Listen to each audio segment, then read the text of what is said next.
Season of the Wish has brought some changes to a few exotics, and the Apotheosis Veil Warlock helmet got a huge change to where it's pretty much the DPS meta now. In this video, I'm going to give you two build guides, one being around the Solar subclass and the other being around the Void subclass. Since we have a lot to cover, let's not waste any time and dive right into it. So its Perk Insatiable got an update, so immediately regenerate health, melee, grenade, and rift energy for you and nearby allies upon activating your super, and after your super ends, you temporarily gain greatly increased melee and grenade regen, and let me tell you, you can toss out your melee and grenade like there's no tomorrow. Let's first start with the Solar Warlock setup. So under the subclass, I'm using Well of Radiance so I can pop it down immediately and just start throwing my grenade and melee out. For my abilities, I'm using Healing Rift for survival. I like Burst Glide, but you can use what you like. For the melee, I'm actually using Celestial Fire over Incinerator Snap because some bosses are far away. Incinerator Snap is not going to reach, so at least with Celestial Fire, I can toss it out and still stack on those Scorch stacks to cause ignition. And then for the grenade, I'm using the Fusion Grenade, mainly because of our aspect here, Touch of Flame, which gives bonuses to certain grenades. In this case, with the Fusion Grenade, it does explode twice. I have seen people use the Trip Mine though, but if you did want to use a different grenade, you can. I just like the Fusion Grenade. It's really good. As you can recall, the Starfire Protocol build that used to be good before it got nerfed, yeah, the grenade itself is still fine. For the other aspect, you can use Heat Rises if you would like, so you can fire your weapons, melee, and throw grenades while you're in midair. If you consume the grenade, you get Heat Rises, so it can heal yourself, nearby allies with Cure, and Final Blows while you're airborne will give you your melee energy back. So if you do need your melee, you can hop into the air and do that, but you can totally put on Icarus Dash for that in-air dodge. Now under my fragments, I'm going with Ember of Empyrean, so any solar weapon or ability Final Blows will extend Restoration and Radiant effects applied to me. It's a -10 resilience, and you're like, David, how are we going to get Restoration and Radiant? For Radiant, I'll talk about it during the seasonal artifact perks because there's a very easy way to do it. But for Restoration in particular, definitely put on Ember of Searing. So when you defeat a scorched target, it'll grant you melee energy and create a fire sprite. It is a +10 recovery. But Ember of Mercy. So when you revive an ally, you and other nearby allies gain Restoration. That's cool for team play, but picking up a fire sprite grants you Restoration. It is a +10 to Resilience. So as long as you can pick up that fire sprite, then get Solar Weapon or Ability Final Blows, it'll extend that duration. And then I would highly recommend putting on Ember of Benevolence for team play because applying any of the buffs to any of your teammates, Restoration, Cure, or Radiant, grants increased grenade, melee, and class ability regeneration for a short duration, and that actually stacks onto the perk with Apotheosis Veil, so you can toss out more grenades and melees. Now, under the seasonal artifact for the Solar subclass setup, would highly recommend Flint Striker. So rapid solar weapon precision hits and Final Blows grant Radiant. So that's how we're going to get Radiant started. And like I said with Ember of Empyrean, as long as you continue getting those solar weapon or ability Final Blows, you can pretty much keep Radiant up constantly. Now, Radiant does give us a variety of bonuses across the board here. The artifact's really good for solar this time, but you definitely want Kindling Trigger. So Radiant causes solar weapons to apply Scorch to unscorched combatants. With Torch, while you're Radiant, you will deal increased weapon damage to combatants affected by Strand and Stasis debuffs. So if your teammates are rocking those, or if you have a weapon that can apply those debuffs, your weapons will be able to do increased damage. Now, Heart of the Flame isn't absolutely necessary, but casting your solar super grants nearby allies Radiant and increases the damage of your super for each nearby ally. Next, Revitalizing Blast, causing damage with a solar ability weakens champions and bosses for a duration. This is what's very important here. So right when you pop the super and you toss out your abilities, guess what? They're automatically going to weaken the target for you and your teammates. Fantastic. I like Raised Precision. So while you're Radiant, Solar Precision Final Blows cause combatants to ignite, so you can cause the ignition. Very nice. I do like From Whence You Came, because a lot of the activities are taken in Scorn. This allows your abilities to do even more damage to those. Wished into Being, I like this one as well. So while your super is nearly fully charged, ability Final Blows spawn Orbs of Power. And as we know, picking up those Orbs of Power is going to allow us to get our super back faster. If I'm using a rocket, I like Argent Ordnance. So it will consume one of my armor charges, but I do get increased damage and reload speed for that rocket. You could totally change this one around to whichever one you'd like, but this is the setup that I like for the Solar subclass. I'm going to try to quickly go over the armor mods here since I have to cover a whole other build, but for the helmet, I'm rocking Harmonic Siphon, which translates to Solar Siphon, so those rapid solar weapon Final Blows will create an Orb of Power. I do like Font of Wisdom if I don't have above 70 intellect. The reason being is you gain a bonus to intellect while you have any armor charge, or armor charge decays over time. With one of these blue mods, it's a +30, so as you can tell, my intellect's at 50, so when I have an armor charge, it actually hits 80, which is pretty sick. So I get an even faster cooldown for my super. Note, with any of these blue mods, it adds a 10-second timer onto your armor charge. Then I also like Radiant Light. So when I cast my super near my allies, which if I'm rocking the well, I'm definitely going to be doing, it'll increase their current armor charge by 1. Allies that have a different subclass element from you increase their armor charge by 2. On my gauntlets here, I'm rocking Impact Induction, Momentum Transfer, and Bolstering Detonation, essentially allowing me to have ability cooldowns. On the chest piece, you can rock whatever combination of reserve and resistance mods that you like. No, I am using Harmonic Reserves, and this translates to Solar Reserves. Again, it is cheaper than Solar Reserves, so I get that increased amount of ammo for my solar weapons. On my boots, I'm rocking double solar weapon surge, so my solar weapons gain a small bonus to damage while I have any armor charge. Your armor charge now decays over time. And then I'm also using recuperation, so when I pick up an orb of power, it replenishes my health. On the class item, I am rocking double bomber, so when I use my class ability, I get a reduction to my grenade, and then time dilation, so that decaying armor charge has a longer duration, so that 10 seconds that I mentioned gets bumped up to 15 seconds. So if I have 3 armor charges, I get 45 seconds of bonus weapon damage and a bump to my intellect stat. For your weapon options, in the primary slot, I do like special weapons, conditional finality. Wither Horde's good as well, especially for taking enemies. You could rock Deliverance as well with Chill Clip. Especially with Chill Clip and the freezing from conditional finality, you can take advantage of Torch here to deal extra weapon damage while you're radiant, which is nice. A shotgun with 1-2 punch, Swordbreaker Adept, Slide Shot, 1-2 punch, Curse Thrall, get a melee kill. Every other kill with the shotgun after that for a short time will cause that Curse Thrall explosion. I do like that. In the energy slot, I do like a primary weapon. This is Abyss Defiant, Recon, Incandescent, Curse Thrall. This thing shreds.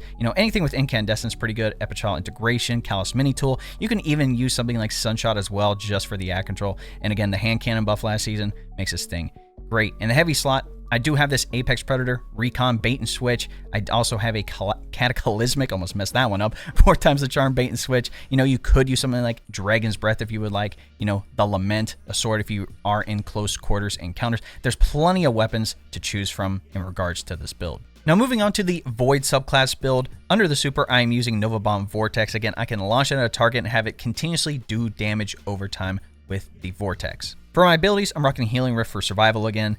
Burst Glide, but you can use what you like. We only have the 1 melee, which is Pocket Singularity. It does make targets volatile. And then for the grenade, I am using the Scatter Grenade, mainly because I can continue throwing it at a target and have it do damage, because if I had unlimited Vortex grenades, only 1 grenade is going to be able to do that damage over time, so I would highly recommend the Scatter Grenade. For our aspects, we're rocking Child of the Old God, so when I cast that Healing Rift, it'll create a Void Soul. When I shoot a target, it'll go to them, drain them, and weaken them. And since we are rocking the Healing Rift, when it damages that target and drains them, we are granted grenade and melee energy, and defeating a target who's being drained by the Void Soul will also grant us class ability energy. For our second aspect, we are using Feed the Void, so when you defeat a target with a Void ability, it'll activate Devour. Your Devour effects are improved, restoring additional health and grenade energy. Essentially, right when we get a grenade or a melee kill on a target, Devour automatically gets procced, and as long as you continue getting kills, guess what? You have basically free health regen and way faster grenade cooldown. For Fragments, I am rocking Echo of Harvest. Defeating weakened targets creates an Orb of Power and a Void Breach. The Void Breach really isn't a big thing with this build, but when you do pick it up, you do get class ability energy. The main thing is creating an Orb of Power. Now, we can weaken targets through, Child of the Old Gods, but also we're putting on Echo of Undermining, so your Void Grenade will weaken targets. It is a -20 to Discipline. It is a pretty big bump, but it's totally worth it with the Scatter Grenade. For our other fragments, I do like Echo of Reprisal, so final blows when surrounded by combatants grant super energy, so we can get that super back faster and use it on the next DPS phase. And then I do like Echo of Instability. Defeating targets with grenades grants volatile rounds to your weapons. This is a +10 to strength. Volatile rounds is great for crowd control and can pop anti-barrier champion shields. Now for my artifact setup for the Void build, there isn't a lot of perks focused around the Void subclass, but there are a few things you can still take advantage of. First up being Torch. So while you're Radiant, again, a teammate can still give it to you. You'll deal that increased weapon damage to combatants affected by Strand and Stasis debuff, which is nice. If you are using rockets, or grenade launchers, you can look into using Blast Radius. So those rapid final blows with those weapons will grant you an armor charge. You do have Overload Rockets this season. Argent Ordnance, like I mentioned, if you are using a rocket launcher, it will consume an armor charge, but you do get increased damage and reload speed.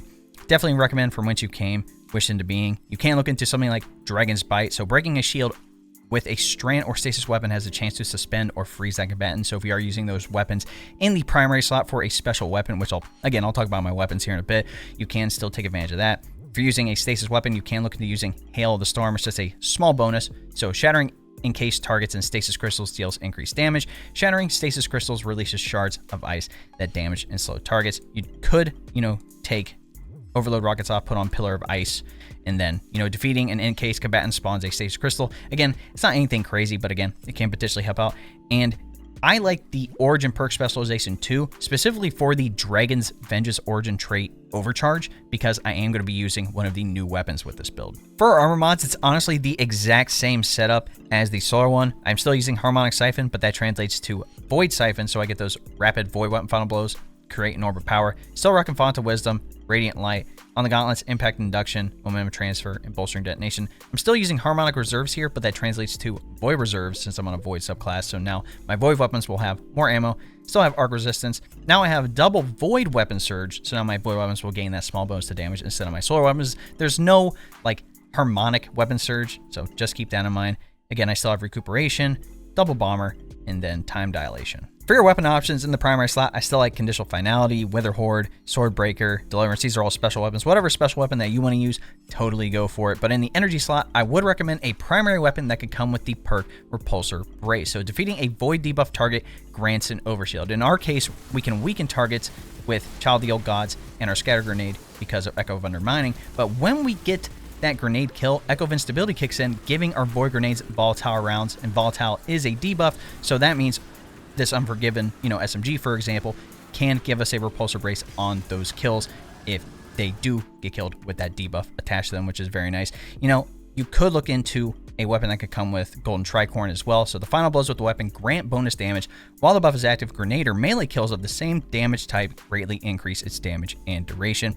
It can also come with Repulsor Brace. This is the Velis X. This was the ritual weapon during Season of the Seraph. But if you can find one with Repulsor Brace, I got really lucky with this Unforgiven roll. Demolitionist Repulsor Brace, fantastic. Now for my heavy weapon, we do have multiple options here. If you want a sword, you can go Falling Guillotine, Machine Gun, craft the Retrofit Escapade, enhance 4 times the charm target lock. The Taipan 4FR, you only need 2 red borders for this. Triple tap and firing line, fantastic for team stuff. The Regnant from Season of Defiance, auto-loading Explosive Light. Again, that's fantastic. But the reason that I mentioned the Origin perk specialization is because of the new linear this time around, which is the Doom Petitioner. This is the 3-round burst linear fusion rifle, and I love this thing. So you can put Reconstruction on it, enhanced, and Precision Instrument. So dealing sustained damage significantly increases precision damage. That is a 25% bonus. And then with Dragon's Vengeance, when an ally dies or you reach critical health, the weapon magazine refills and it gains bonus range, charge rate, and handling. Charge rate is going to be a big one here considering it is a 3-round burst linear.